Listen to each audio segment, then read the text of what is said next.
Meus irmãos e irmãs, nós vamos meditar na palavra de Deus. Já quero convidar os irmãos a acompanharem. Está sendo projetado, mas você pode acompanhar um pouco do que nós temos pensado nessas passagens de Tito. No domingo passado, nós trabalhamos um tema em Tito capítulo 2, dos versículos 11 a 15, com ênfase nos primeiros 3 versículos, o versículo 11, o 12 e o 13. E nós chamamos aquela exposição de os gloriosos benefícios da graça, os gloriosos benefícios da graça. A salvação em Cristo, um dos benefícios. A educação espiritual foi a própria graça que proporcionou, educando-nos, para que fossem renegadas a impiedade e as paixões mundanas, diz o texto, para vivermos de maneira sensata, de maneira justa e de maneira piedosa. E o terceiro benefício foi a esperança em Deus, entre os gloriosos benefícios da graça.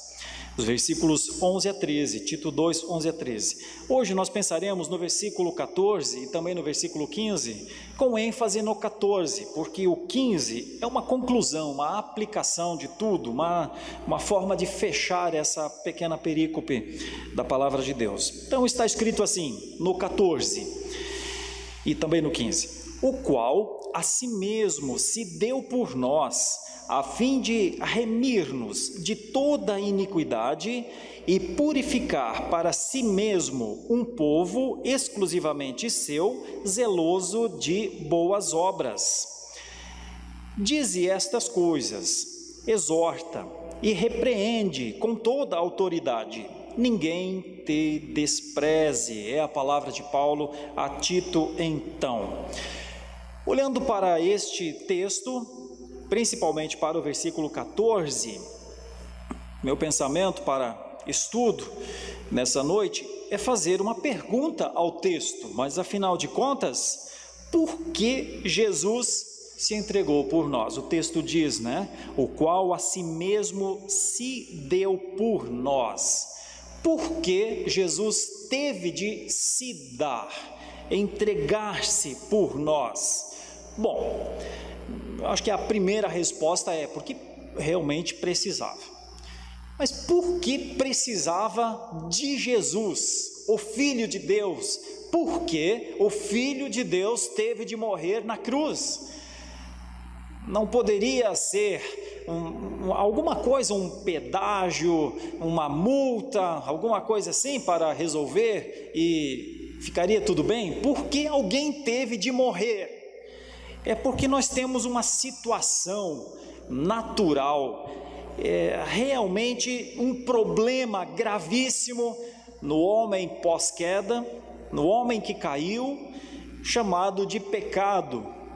E nós temos um detalhe em relação ao pecado: a humanidade ficou sob o domínio total do pecado. De 3 formas o pecado realmente assolou a humanidade: através da pena que ele produziu, toda alma que pecar morrerá; através do poder dele, é incrível o poder do pecado, poder forte mesmo. O próprio Paulo chegou a dizer em determinado momento: olha, o bem que eu quero fazer, esse eu não consigo fazer. No entanto, o mal que eu não quero fazer é o que eu sempre faço. E então a pena, o poder e mesmo a presença do pecado, tanto é que Deus disse ao próprio Caim: olha, o pecado jaz à porta, cabe a ti dominá-lo, ele estará sempre ali. Ou seja, o domínio total do pecado levava obrigatoriamente a humanidade ao pecado. É um domínio escravizante e é um domínio mortal, é um domínio que vai apertando, dominando, até o momento da condenação. Pecou, morreu. Pecado, morte. E como a palavra de Deus diz que sem derramamento de sangue não há remissão de pecados, então necessitou do sangue. No Antigo Testamento, nós temos o sumo sacerdote expiando os pecados dos homens com o sangue de animais, mas era uma tipificação. No dia em que Deus quis resolver a situação de desespero total no homem. Por mais que o homem fizesse, pelo melhor que o homem fizesse, sempre ficava no quase. Então, na plenitude dos tempos, Deus enviou, parece que é uma resposta ao texto, por que é que Jesus se deu por nós? Porque precisava, porque era necessário, porque só Ele poderia resolver uma situação, porque só Ele poderia dar a um condenado a condição de ele não ser morto, a condição de ele viver, a condição de ele superar aquilo que era uma barreira intransponível. Bom, então, se Jesus se entregou por nós porque era a única solução, como é que Jesus resolveu a nossa questão? O versículo 14 diz, primeiro de uma forma negativa, né? E depois de uma forma positiva. A primeira coisa é que Ele se deu por nós a fim de remir-nos de toda a iniquidade. Era o nosso grande problema. E depois para purificar para si mesmo um povo. Então, obviamente, eu vou dividir essa meditação em duas ideias que vêm do texto. Porque Jesus se entregou por nós para a redenção da iniquidade. Isso tem a ver com a alma, com o ser humano, com uma pessoa. Não é assim, uma cidade é redimida, não, é uma pessoa, por conta da redenção limitada, da redenção particular. O que crer será salvo. Não é uma cidade que crê, não é uma nação que crê, é uma pessoa. Então, a primeira coisa que é importante, o texto parece mostrar para a gente que Jesus se entregou por nós para redimir uma pessoa da iniquidade. E depois, para purificar um povo. Agora já não é singular, já é plural, o que nos dá a ideia que é a igreja como um todo. Aqueles que foram redimidos, estes são purificados. Aqueles que foram libertos, nós vamos entender a expressão redimido, aqueles que receberam essa graça, está dentro dos gloriosos benefícios da graça. Aqueles que passaram por essa ação poderosa de remissão da iniquidade, estes vão formar então a igreja. Então a primeira coisa é para a redenção da iniquidade. Por que Jesus se entregou por nós? Para a redenção da iniquidade. Vamos começar o primeiro ponto com uma breve exegese, tanto no segundo quanto no primeiro. No primeiro, a palavra remir. Para remir-nos, está aí no texto, para remir-nos de toda a iniquidade. Em algumas versões diz injustiça. Remir é o quê? A explicação que temos, remir não é uma palavra usual para nós, ninguém de nós usa essa palavra remir. Então temos que ir para as línguas originais para descobrir. A tradução mais adequada é tornar livre por pagamento de um resgate. Remir da nossa iniquidade significa que nós estávamos escravizados para a prática da iniquidade. Não tinha jeito, todos nós praticaríamos a iniquidade estava dentro de nós. Então alguém precisou libertar. Jesus se deu por nós para que nós pudéssemos ter, para que a humanidade pudesse ter a oportunidade de fazer alguma coisa que ela por si só não poderia fazer. Foi liberta. Jesus se deu para que alguém fosse liberto, tornado livre. Mas como assim tornado livre? Olha, o resgate de sangue era o preço da iniquidade. Por isso ele se deu por nós, para liberdade. A primeira coisa que a palavra parece nos mostrar, uma liberdade que não tínhamos, de repente se tornou disponível. Mas o que é essa iniquidade? Aqui iniquidade, em algumas versões injustiça, né? O que é essa iniquidade? Ainda dentro do campo da exegese, é a palavra anomia. A palavra nomos quer dizer lei, quer dizer o que é certo, quer dizer o que é direito. Anomia é o contrário disso. É como as pessoas, como nós encontramos pessoas que creem em Deus, e eles são os cristãos, obviamente, eles vivem debaixo de uma teologia. Quem não crê em Deus é um ateu, é uma pessoa ateia. Pois aqui a palavra é mais ou menos assim, esse que fica em frente à palavra grega lei, o que é certo, vontade de Deus. Então é para livrar da vontade que o ser humano tem de fazer as coisas erradas. Veja como o texto vai se explicando. A palavra de Deus mesma vai se auto-explicando. Olha, Jesus se deu por nós a fim de nos dar liberdade de um tipo de escravidão, a escravidão para errar. Estava em nós a anomia, estava na humanidade a vontade de não ligar para as coisas de Deus, para a sua vontade.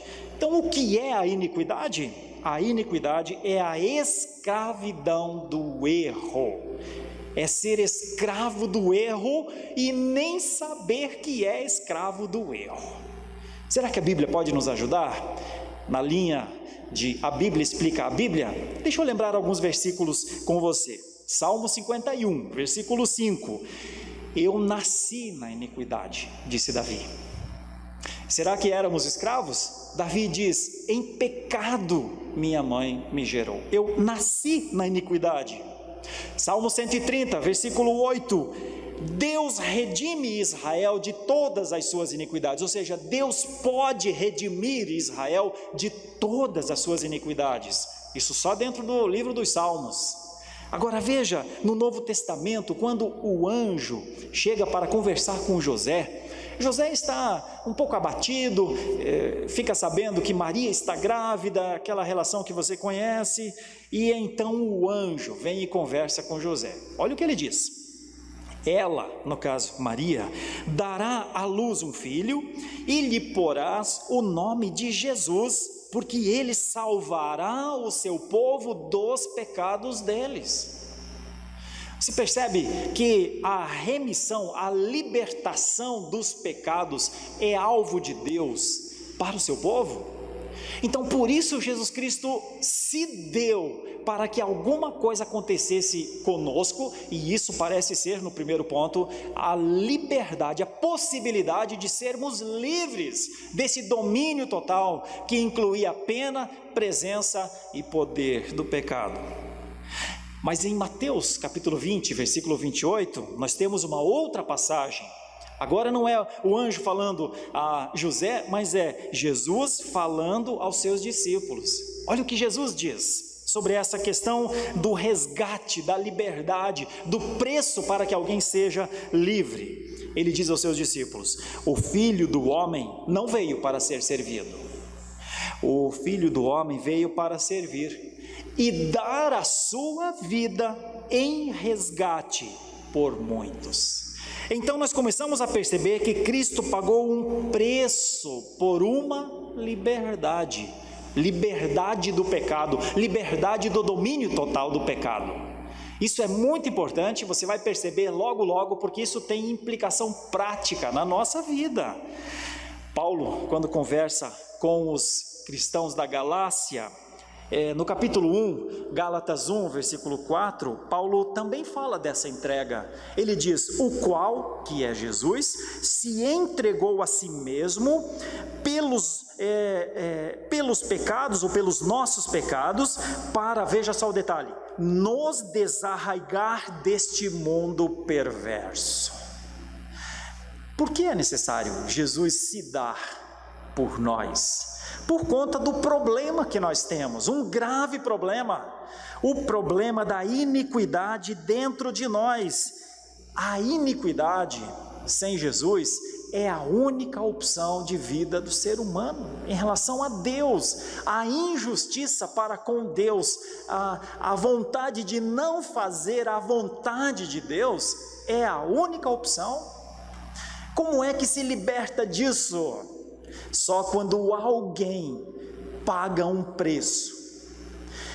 Eu assisti a um filme, alguns dias atrás, com o nome Os Miseráveis. É de uma obra do autor Victor Hugo, de 1862. Neste filme, nós temos a situação antagônica entre Jean Valjean e Javert. Jean Valjean é um homem que foi preso porque roubou um pão. Ele foi preso por aquilo e depois ele tentou fugir várias vezes e a pena dele deu 19 anos. E quando ele então é liberto, depois de 19 anos, ninguém quer aceitar Jean Valjean porque ele tem uma carta que diz que ele é um ex-presidiário. Mas uma pessoa, um religioso, o recebe em casa e ele passa a noite lá. Enquanto eles estão jantando, esse religioso faz uma espécie de plano de salvação para o Jean Valjean. E ele diz: olha, de agora em diante você é uma nova criatura, tudo se fez novo em você. E eles vão dormir. E na madrugada, o ex-presidiário rouba os talheres de prata e foge. Quando acordam pela manhã, logo se descobre: olha, o visitante, que nós fizemos tudo por ele, que nós pensamos que ele era uma outra pessoa, ele fugiu, ele roubou pertences nossos. Fica aquele clima, dali a pouco os soldados trazem o Jean Valjean com os talheres de prata. E então o soldado diz assim: olha, este homem disse que o Senhor deu esses talheres para ele, mas é óbvio que o Senhor não deu, não é? Ele roubou. Ao que o religioso diz: olha, eu dei os talheres para ele, e já que você saiu tão depressa, você esqueceu de levar inclusive os castiçais. Por favor, tragam os castiçais. E então alguém traz, e ele não consegue entender aquilo. E ele pensa: como é que eu não estou sendo preso? Por que eu não estou pagando essa pena? Porque alguém assumiu uma responsabilidade por ele. Mas com um detalhe: o religioso disse: agora, transforma isso que você tem, esse valor, em coisas boas. Lá no filme do Victor Hugo, nós percebemos que esse homem foi assombrado por isso o tempo inteiro. E as práticas que ele teve depois, inclusive no cuidado com Cosette, foi um cuidado paternal muito motivado por alguma coisa que produziu nele uma mudança. Mas ele só pôde ser livre graças a alguém que assumiu uma conta que não era dele. Bom, isso é num filme, isso é numa situação simples. Agora pense na nossa situação. A situação que não tem quem nos defenda, nós mesmos somos acusados das nossas práticas e nós continuamos nessas práticas. Foi por isso, porque a nossa situação, a situação do ser humano sem Jesus é terrível, mesmo que ele nem pense estar neste quadro. Eu quero aplicar rapidamente essa parte a você que talvez ainda não recebeu o sacrifício remidor de Jesus, para que você pudesse ser justificado. O tema teológico aqui é justificação. Enquanto não houver a justificação de Jesus, toda a humanidade será injusta e praticará a injustiça.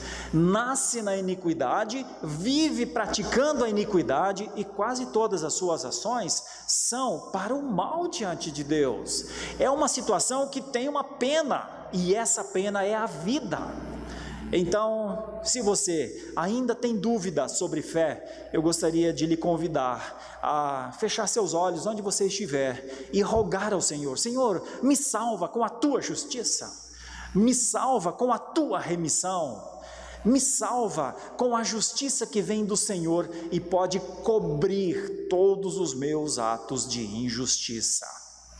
A segunda parte da passagem parece falar não de uma pessoa exatamente, não é a remissão da iniquidade de uma pessoa, mas é a purificação para ele de um povo para ser exclusivamente seu, zeloso de boas obras, diz o texto. Então, vamos começar com uma breve exegese também nesse ponto. O que é a palavra purificar aqui no texto? Tradução fácil: tornar limpo. Purificar é limpar. Como nós, por exemplo, que nesses dias estamos o tempo inteiro passando álcool gel nas nossas mãos. Nós passamos o álcool gel e a nossa mão fica limpa, mais limpa. Aqui, nesse momento, nessas mãos, o coronavírus não vive. Por quê? Porque a limpeza gera uma nova situação. É mais ou menos isso. O que é purificar esse povo? É limpar esse povo. Então nós já temos aqui as duas ideias do porquê é que Jesus Cristo foi necessário para nos tornar livres e limpos. Livres e limpos. Veja o que é essa limpeza que o Senhor Jesus fez. Veja o que é essa purificação para este povo. O que vai gerar nesse povo essa limpeza toda? Nós temos que analisar o que é o zelo de boas obras que está no texto. Zelo de boas obras é fazer a coisa certa sempre. Fazer o que é certo. É compreender que tem um valor no ethos. Compreender que tem um valor na moral, compreender que tem um valor para Deus na verdade, compreender que a verdade, que a ética e que a moral estão acima das pessoas, do nome da pessoa, do cargo que a pessoa tem. Se eu me agrado dessa pessoa, se eu me desagrado dessa pessoa, a melhor forma de exercer olhos puros. Para os puros, diz a palavra, tudo é puro, mas para os impuros, eles veem problemas em tudo, eles julgam tudo e eles condenam tudo. Pensa comigo, por que é que Jesus nos limpou como se tivesse colocado álcool gel na nossa alma? Por quê?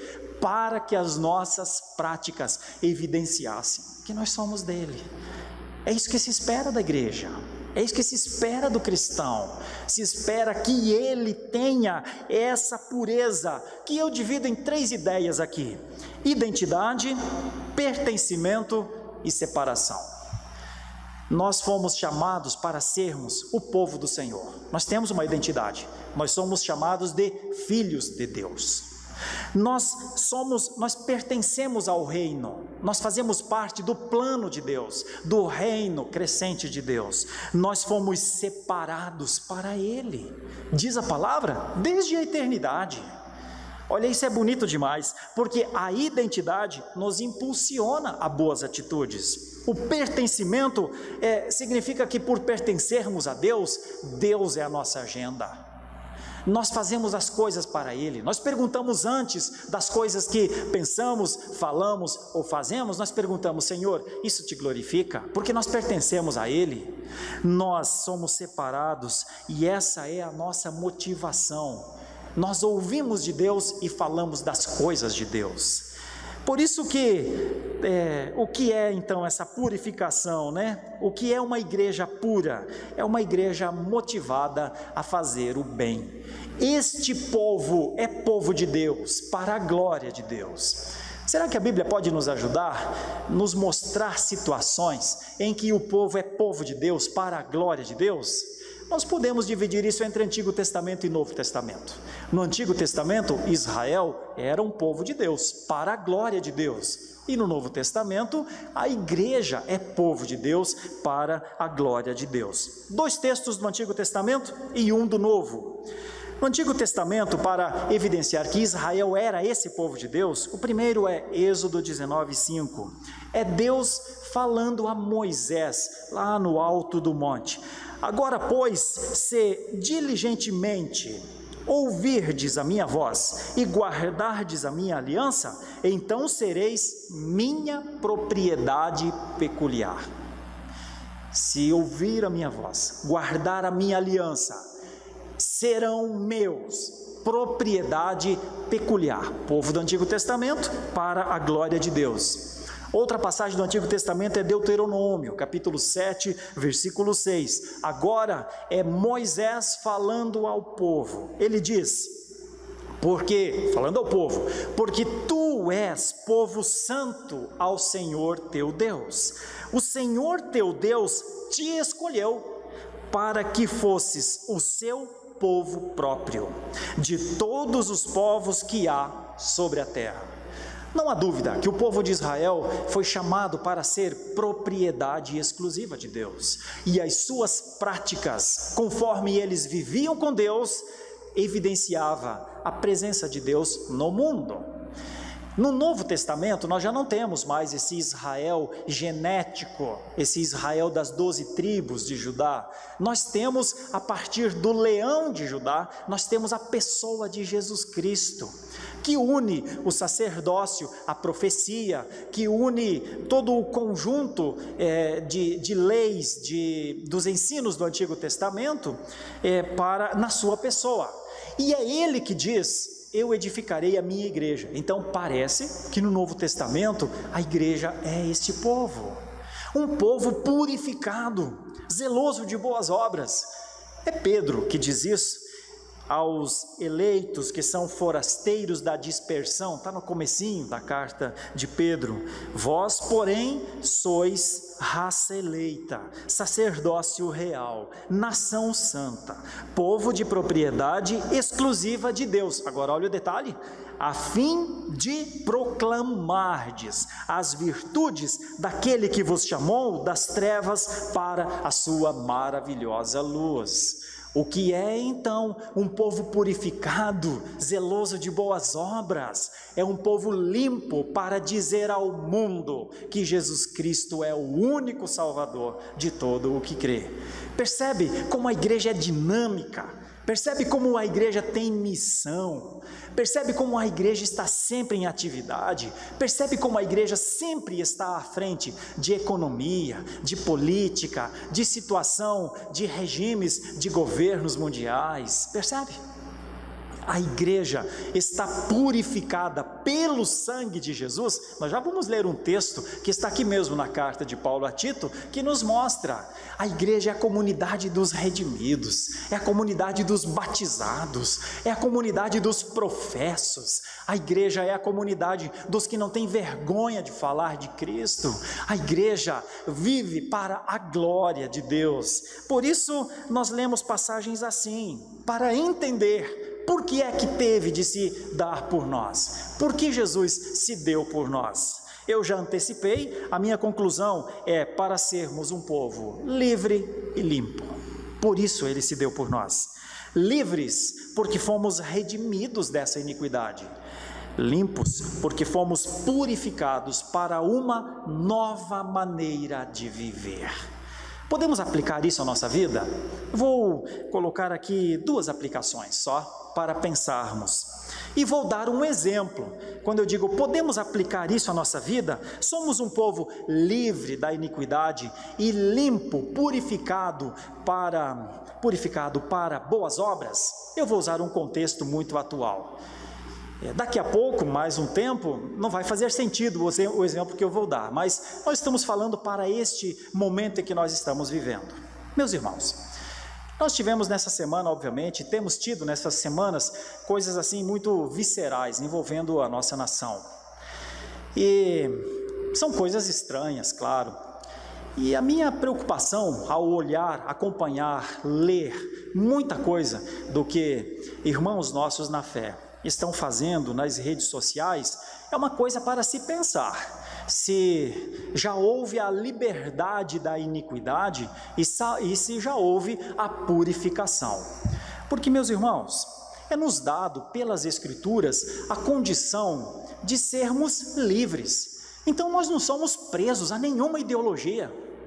E como eu vi cristãos ideologicamente escravizados, ou escravizados por um voto que ele deu há algum tempo, seja lá o que for, mas ele quer manter uma verdade que ele criou, uma esperança em pessoas que ele criou.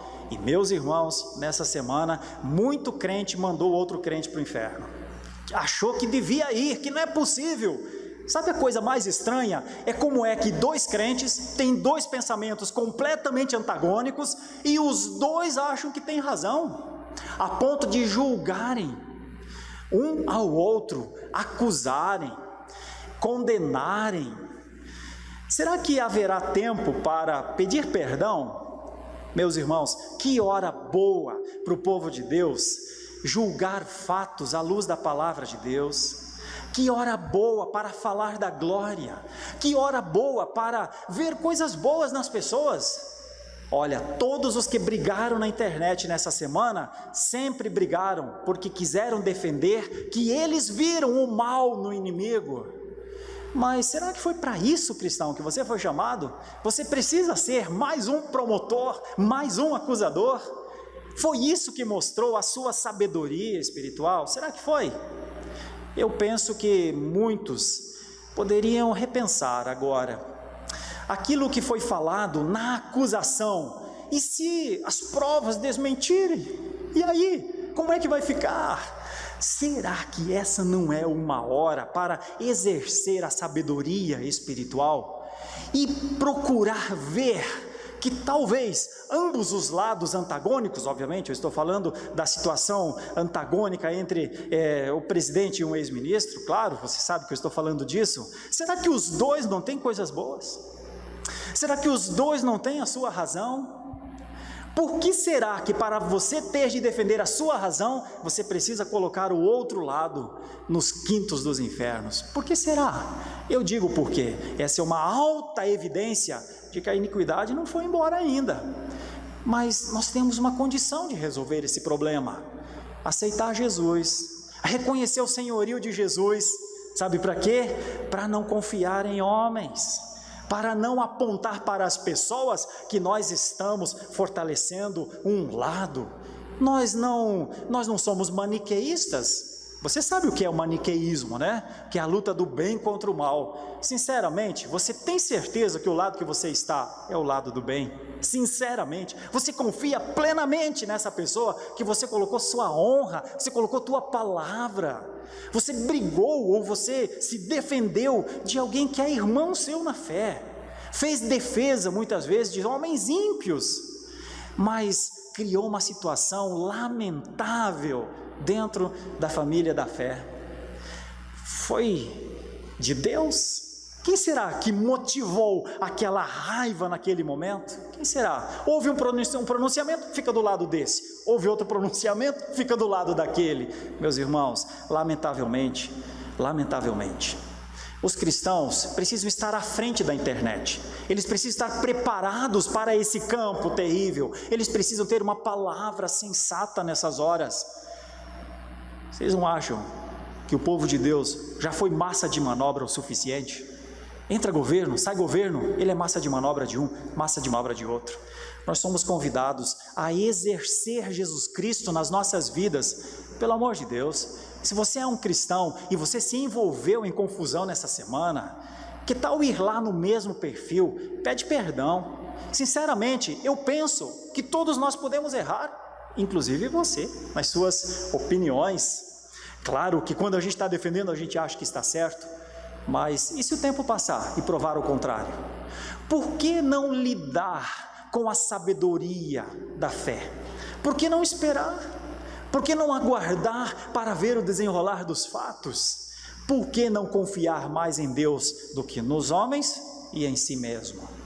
Essa é uma grande oportunidade para reconsideração, uma grande oportunidade para usar a palavra de Deus, uma grande oportunidade para testemunhar quem é o nosso rei.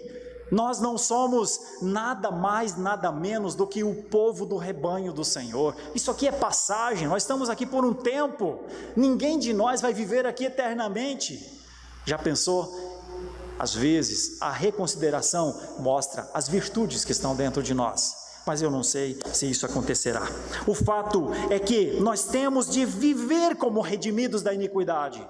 Nós não podemos deixar as aparências de iniquidade voltarem o tempo inteiro. Nós precisamos ser livres para adorar, salvos dos nossos pecados e, quando cometemos os pecados, pedir perdão, voltar atrás. Nós fomos resgatados pelo sacrifício de Jesus, libertos dessa escravidão. Povo evangélico brasileiro, pelo amor de Deus, Jesus Cristo é o seu Senhor, não são homens.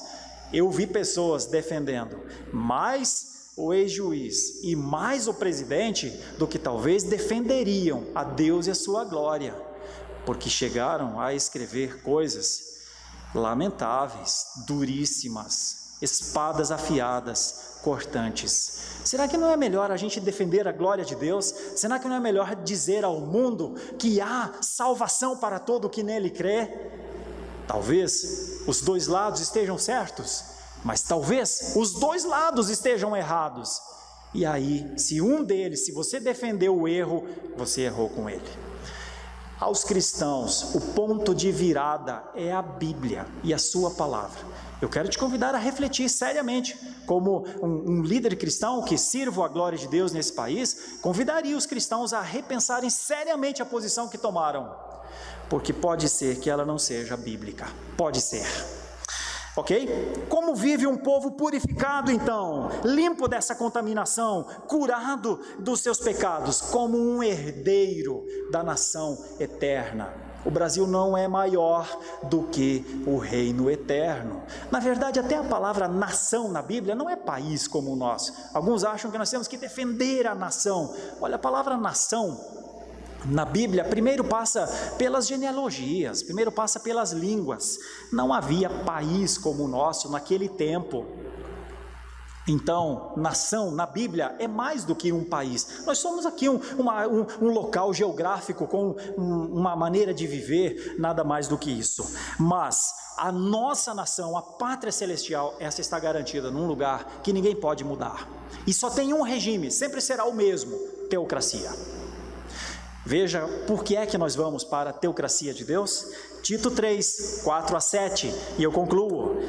É Paulo a Tito dizendo: quando, porém, se manifestou a benignidade de Deus, nosso Salvador, e o seu amor para com todos, não por obras de justiça praticadas por nós, mas segundo a sua misericórdia, ele nos salvou, mediante o lavar regenerador. Isso tem a ver com o batismo, ou pelo menos lança luz sobre a ideia do batismo, o lavar regenerador e renovador do Espírito Santo, que ele derramou sobre nós ricamente, por meio de Jesus Cristo, nosso Salvador, a fim de que, justificados por graça, nos tornemos seus herdeiros, segundo a esperança da vida eterna. A nossa pátria nos aguarda, somos peregrinos aqui, precisamos viver aqui para que o nome de Deus seja exaltado, não pessoas, nem a nós mesmos. É por isso que Cristo se deu por nós. Nós vamos orar ao Senhor, pedir que o Senhor, com sua graça, tenha misericórdia de nós, aplique a sua palavra à nossa vida. Nosso Deus, a tua palavra cura, aperfeiçoa, faz uma obra muito grande em nós. A tua palavra é mais importante para nós do que qualquer movimento, qualquer tempo, qualquer situação. A tua palavra nos ensina a viver contigo, a viver com o nosso próximo e a viver com a existência. Ajuda-nos, Senhor, a viver segundo a tua palavra.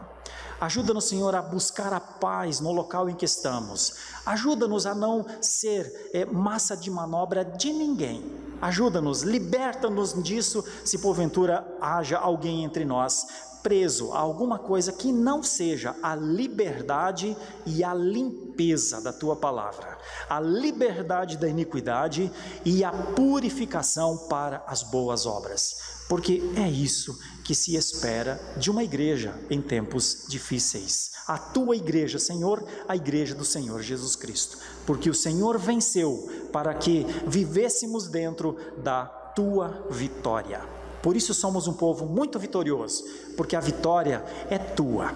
Nós te agradecemos e te louvamos por isso, em nome de Jesus. Amém.